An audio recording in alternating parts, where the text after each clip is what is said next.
down to. We didn't do anything on the offensive side of the ball well enough to win. Joe, you talked after the game about having to flush that quickly. Have you been able to do that? How do you do that, or is that just a necessity that you do it no matter what? It's just part of the job. Something you got to do. We got a lot of football to be played. We're on a short week, so we moved on to Carolina pretty quickly. Joe, how frustrating is it when you get a guy wide open in the red zone, he tips it, you see another guy wide open just as you're releasing the football, the guy hits you. I mean, how frustrating is it to be just like, tenths of a second away from the big play and something like that on the opposite end happens? It's a game of inches. It's how it works sometimes. It's part of the game. It's always frustrating, but sometimes games go like that. At 4-4, halfway through the season, how would you characterize what you guys feel like your identity is on offense? We, for the most part, we've been able to move the ball. We've been explosive at times. We just got to be more consistent, game to game, series to series, quarter to quarter.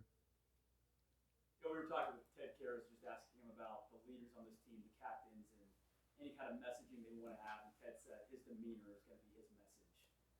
How does that work for you coming off a tough loss like that? Well, it's not going to change the way I operate. It's going to be the same as I always do. It's a tough loss, but we've had plenty of tough losses here before. Still in the hunt. Still a lot of football to be played, so we just got to get to work. What could have worked better in the passing game overall against on Monday against the Leaders? Just had to make plays. Didn't make enough plays to win the game. From receiver to quarterback to running back to offensive line, we just didn't win our one-on-one matchups. Didn't make plays. Didn't create. Didn't do anything well enough to win. What kind of difference do you sense in the offensive line at this point this year compared to what it was like maybe this point last year?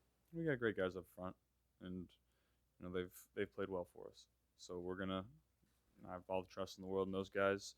They trust me, and we're gonna continue to get better each week. Do you feel like you were in a pretty good rhythm on that first drive before the turnover occurred? Did you feel like things were kind of percolating a little bit? Yeah, I thought we were rolling a little bit. Some calls didn't go our way, and then they got the tip, and for some reason we just weren't able to recover from that, and weren't able to find our groove again. Is it a shock to you when you talk about consistency being what you guys need to have more of? That when you look at some of the other teams in the AFC, you guys returning all your starters and even upgrading more, that consistency has been an issue 8 games into the season?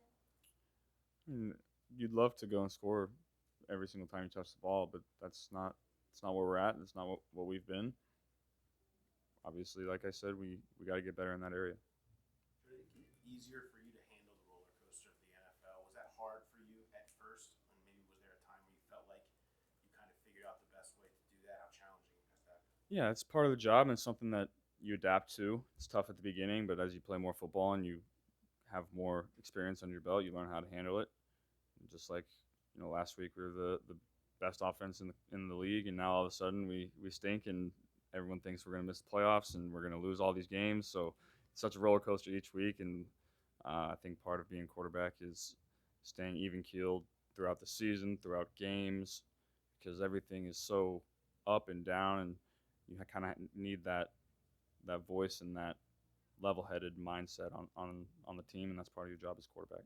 What do you say to younger players who are going through like you did the first time? You said it got easier as you went along. What do you feel like I need to kind of talk to them about that as you kind of are riding it right now?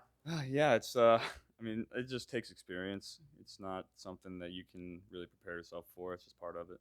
Are there times where you want to scream and yell and break things on the sideline or get upset? Or do you have to work at, like, I got to be Joe Cool, I got to be in Um, control? yeah, that's just not really who I've ever been. I don't really feel the need to do that. I feel like um, I play my best when I'm kind of blocking out all the noise, good, bad, indifferent.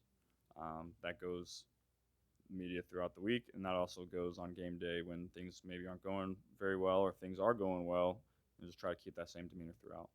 What's the conversation like? You talked about the kind of collaboration that the front office has with you in different things. What as the trade deadline approaches? What are the conversations like, if any, that you have with Duke and those guys? During the season, I'm not having. That's not my job. those guys. I trust those guys to handle business the way they think is best for the organization, for our team. And so we haven't talked about that. Are there other teams that y'all are going to be competing with to kind of defend that AFC title crown? It looks like a lot of them, made some moves throughout the year. How do you feel like y'all are at roster-wise going in, and kind of how do you feel about this team as it's currently made up the rest of the way? Yeah, I feel really good about where we're at. We've had some injuries and continue to have some injuries, but we're also getting some guys back here, hopefully pretty soon. So we gotta right the ship until we can get some of those guys back. Got to find ways to win games. Guys got to step up. That's part of the NFL. At the end of the day, it's a lot of teams it's a battle of attrition, and guys that maybe haven't played a lot of football for us are gonna have to step up and make plays and play well for us to win these next couple games. Did you pay attention to the trade deadline at all? I know you're not on social media much, but were you? I had people send it to me. That's how I usually find out about things. So you got a lot of messages. Then. I got some messages, yeah. Short week of prep, but you still have time a little bit to study Carolina Panthers defensively and interior. Their defensive line looks pretty good. What's your assessment overall? One of the best defenses in the league. There's not really a weak point of their defense. All their guys play well, play hard, play fast, and are sound in their scheme. Joe, do you have a sense going into a game how much the time the defense is going to allow you, and how does that adjust during the game? Cleveland versus Carolina, and how does it adjust your playbook? Yeah, you go into every game, and you never really know how it's going to shake out. Every game is different, and so you kind of get a feel for it the first couple series, what kind of game it's going to be, how you're going to have to play it to win the game, and adapt accordingly. What do you like about Mike Thompson? What do you like about Trent Norman? Both those guys have played a lot of football for us. Trent maybe hasn't got a lot of game reps, but everybody trusts what he does. You see it in practice. He's reliable. He understands each route and understands where we expect him to be. So, and then Mike has played a lot of football for us, come up with some big plays and some big games. Both those guys have all the faith for me in the world. They're gonna continue to step up. I thought Trenton did great. Came in and made some plays for us, and Mike's going to continue to make plays. Big cliche, obviously, Joe, in football, NFL is it's not so much always about who you're playing; it's how you're playing. Yeah. Do you believe in that? No matter what happens in the second half of the season, in terms of your schedule, you guys play to your potential. You're not worried. Yeah, if we play the way we're capable of playing each and every game and each and every series, then we have all the potential in the world to win every single game that we go out there and play. Those are the kind of guys we have in the locker room and the kind of coaches we have. But at the end of the day, it's all about execution. If you don't go out and execute, you're going to lose the game. You had said after the 0-2 start, everyone just take a deep breath and relax.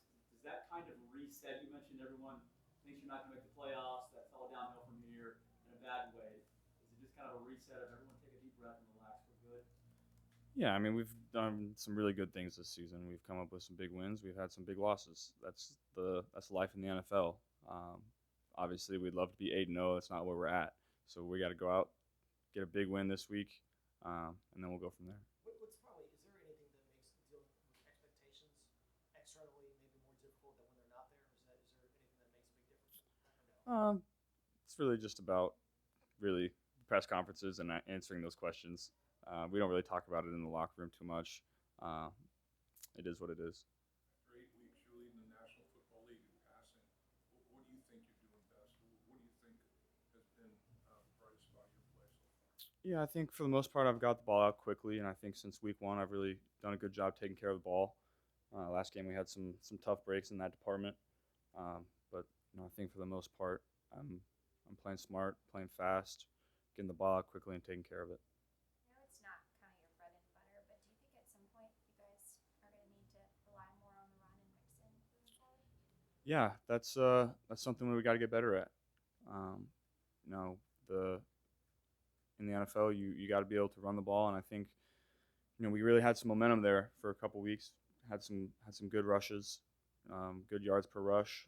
Last game wasn't good enough. Just like I said, pass game, blocking, everything wasn't good enough. That was part of it, and so that's something that we need to improve on. How do you slam the door on last week and get your mindset, Carolina? Try not to be one-dimensional offensively. Try to get the best package out there for you. Yeah, that's already behind us. We're already on Wednesday, so we're on a short week. So we've got a lot of work to do as far as game plan wise, understanding the playbook, putting our new plays in, figuring out what new plays we don't want to put in. That's part of every single week, and so it's just shorter this week, so we got a lot to cram in. I know you're not necessarily studying this because you're not going to go against him, but what do you think of PJ Walker's throw to DJ? Oh my gosh, unbelievable throw! One of the best I've ever seen, to be honest. What's the longest, farthest you've ever thrown a ball In a you ever game? had one that's been 68 yards?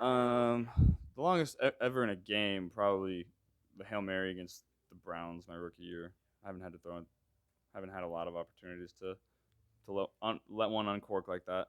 Is that like something you look for, like that? You just can't wait for a chance to see how far you can throw one. It's If pretty you're in a rare. position to throw Hail Mary, you never want to be in that position. The first couple of years here, you were able to win games in a variety of ways, running it, passing it. And do you think you guys have the ability to do that this year, or can you only win it when you get, 300-400 yards? Yeah, you have to. In this league, you have to.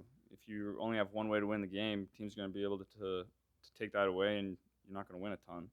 And that was, down the stretch, that's what we were so great at last year, was just finding ways to win. Might not be pretty, but we found ways, and we got to get back to that in those ugly, tough, divisional games on the road where things might not be going great for you.